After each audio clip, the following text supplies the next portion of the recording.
أن الاستعمار الغربي ماذا هو وسيلته؟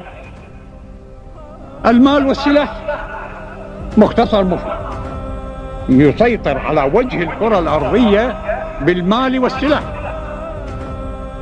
عنده شيء آخر؟ ما. احنا شنو عندنا؟ الله سبحانه وتعالى يقول لا جل جلاله، الله سبحانه وتعالى ليس غيره، هو الواحد الأحد الفرد الصمد الذي لم يلد ولم يولد ولم يكن له كفوا أحد. سبحان الله. من هو الأقوى؟ المال والسلاح الدنيويين، أو الله المسيطر على الخلق كله وبيده ملكوت كل شيء وبيده مفاتيح السماوات والأرض. سبحان الله. حتى هم يعلمون بذلك وليس نحن فقط.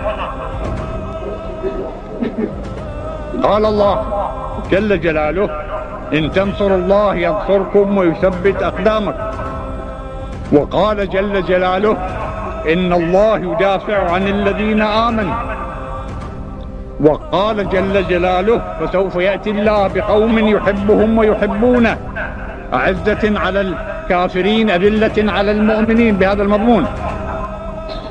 زين، وكيف لا ينصر الله سبحانه وتعالى من يحبهم ويحبونه؟ بالتأكيد ينصرهم لأجل إقامة دينه، والله تعالى هو المحافظ على الدين من أول البشرية إلى آخرها. ليس الأنبياء ولا الرسل ولا سيدنا محمد الصدق ولا أي شيء مما يخطر في أذهانه، الله هو الحافظ للدين.